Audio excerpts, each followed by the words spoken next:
Love and Marriage Huntsville star Keke Jabbar has died. Keke's family confirming her death on Tuesday, though no cause of death is known at this time. Keke was 42 years old.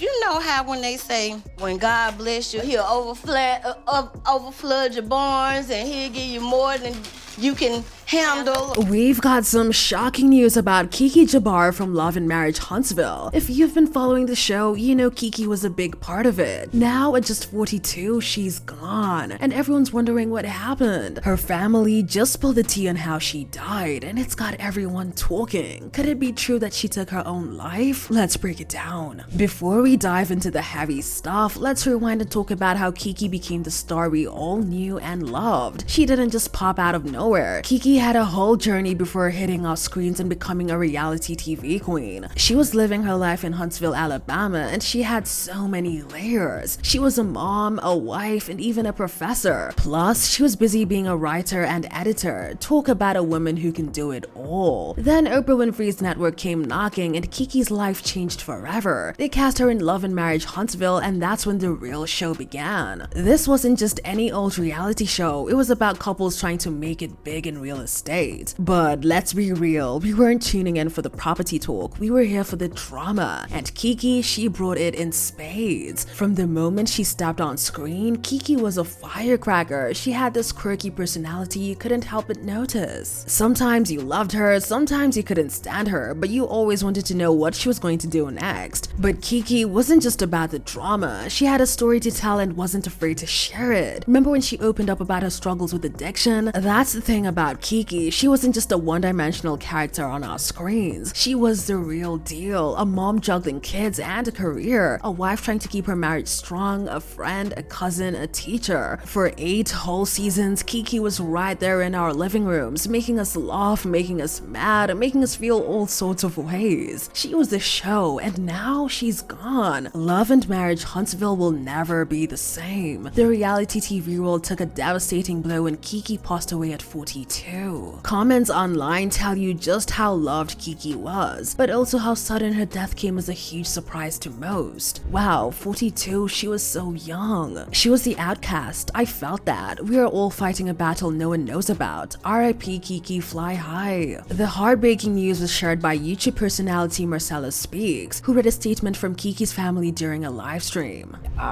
It is with extreme sadness that we announce the passing of our beloved Keke. She passed away peacefully at home, surrounded in love. She was a mom, a sister, a great friend, full of life, love, and laughter. She will sorely be missed. At this time, we are asking for respect and privacy in our moment of grief while we process this great loss. The Jabbar family and the Scott family. This is what I've been given to say to you on YouTube. Rumors have been flying about what really happened to Keke, but now we've got the real story from the people who knew her best. In her last days, Keke was hanging around with her sisters. Everything seemed normal, just some family time. But then around 4 a.m., she left. Nobody thought much of it at the time. A few hours later, Keke's husband found her in their garage. At first, he thought she was just sleeping in the car, but when he tried to wake her up, nothing. Can you imagine how scared he must have been? People started talking, some saying it was drugs, others whispering about her taking her own life. But that doesn't seem to be the case. Keke's friends, Joe and Jenkins, quickly shut all that down during a live stream. Keke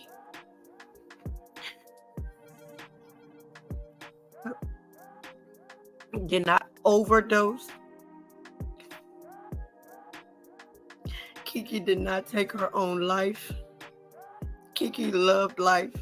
Keke was not ready to leave life. She wasn't ready to leave her children, her husband, or her family.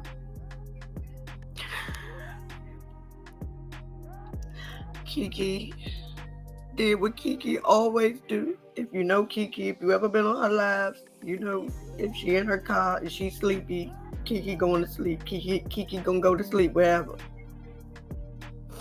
So what really happened? Jenkins explained that Keke often got sleepy and would rest wherever she was. The night before her death, Keke had an issue with her car and decided to take a nap. That night, just like many other nights before, she turned her car off and fell asleep. Her car wasn't functioning well, something was already wrong, Jenkins said. Tragically, her husband discovered her in the garage the next morning. Around 7 a.m., he went to the garage and saw Keke, thinking that she was just sleeping in the car. When he tried to wake her, he couldn't. He opened the door and realized that she wasn't breathing. Her husband, her life partner, and best friend tried to revive her, the mother of his children. EMS arrived, but it was too late. Carbon monoxide poisoning had taken her. 1 minute she was chilling with her sisters, the next she was gone, just like that. And get this, Keke's family was already dealing with the loss of her aunt. Now that we know what happened to Keke, everyone's asking, were there signs we missed? Did anyone see this coming? Joan Jenkins says there wasn't any drama in Keke's life. No big fights, no crazy stress, nothing that would make you think that something bad was about to happen. Jenkins straight up said there was no turmoil going on in her life, and she had a lot of great things to look forward to. If you're thinking Keke was depressed or something, think again. But we can't forget Keke's past. She did have problems with drugs. However, Keke was always real about that stuff. She didn't try to hide it. According to her friend, she was doing well. Jenkins said Keke was very transparent about her years of addiction, and it looks like drugs weren't the problem this time. Her family says that she was just chilling with her sisters having a good time before all this went down. Nothing seemed weird or off, and Keke had plans. She wasn't acting like someone who was done with life. Her friend said that she loved life and wasn't ready to leave her kids or her man. So what about the warning signs? Were there any flags we all missed? From what her friends and family are saying, not really. No weird goodbyes, no giving away her stuff, none of that. But here's where it gets tricky. Keke's car wasn't working right. Now, that's not exactly a warning sign for it happened, but it's something, right? Like, maybe if someone noticed how bad the car was, they would have stopped her from using it. At the end of the day, it looks like what happened to Keke was just a terrible accident. Her family says she passed away peacefully, surrounded by love. It's sad, it's shocking, but it doesn't look like anyone could have seen it coming. The news about Keke hit the Love and Marriage Huntsville crew like a ton of bricks. Everyone's feeling it, from the cast to the fans. Letitia Scott, Keke's cousin, went on Instagram and poured her heart out. At this time, we are asking for respect and privacy in our moment of grief. While we process this great loss, this is hard for our family. And it's not just Letitia, the whole cast is shook. They're posting memories, sharing stories, and trying to make sense of it all. Her death has also left fans and followers in shock, with social media flooded with condolences and tributes. That's the kind of impact Keke had. She wasn't just a face on TV. She was someone people felt connected to. She wasn't afraid to show her struggles, and that meant a lot to people. Now, with Keke gone, people are talking about more mental health in the entertainment world. Maybe Keke's story will make people pay more attention to what's going on behind the scenes. In light of Keke's death, a man claiming to be her uncle has released a video stating that the family does not want any of her castmates from Love and Marriage Huntsville to attend her funeral. According to the Jasmine brand, he claimed the show and its ensemble pushed Keke to her breaking point, admitting that she was fragile and the series did more harm than good. The man said, "I'm saying it publicly so it can get to Wanda, it can get to her daughter, it can get to her sorry-ass son-in-law, it can get to all those people on that show. The way that y'all treated her in life, y'all got her down there to Texas and you alienated her, and my folks had to spend hours and hours and hours on the phone trying to reassure her, to help her build her confidence." He continued, "Our entire life for months has been circled around her mental stability, and you guys did everything possible to push her over the edge." Specifically referencing her funeral, he directly requested that the cast not attend, saying, "We don't want any problems. We're peaceful people and we don't want no problems. We don't want no issues. We ask you to not attend no service for my niece. Keep her name out of your mouth. Stop going to these bloggers, feeding them information about what's going on because you don't know what's going on. You have no right. She would be here if it wasn't for that stupid ass show." Despite being taken away so young, Keke Jabbar left a lasting mark on the world. Her starring role in Love and Marriage Huntsville earned her millions of doting fans and a legacy of iconic moments. Joining the cast in 2023 alongside her cousin Letitia Scott, Keke faced every dramatic moment and potential confrontation with a steadfast, no-nonsense attitude. Her short time on the show promised so much more, and her passing leaves a hole in the ensemble that might never be filled. So, do you think there's more more behind her death than they're letting on? Do you think that's perhaps the reason that Keke's uncle had something to do with the cast of Love and Marriage not attending the funeral? Let us know down in the comment section and be sure to check out our next video. Bye!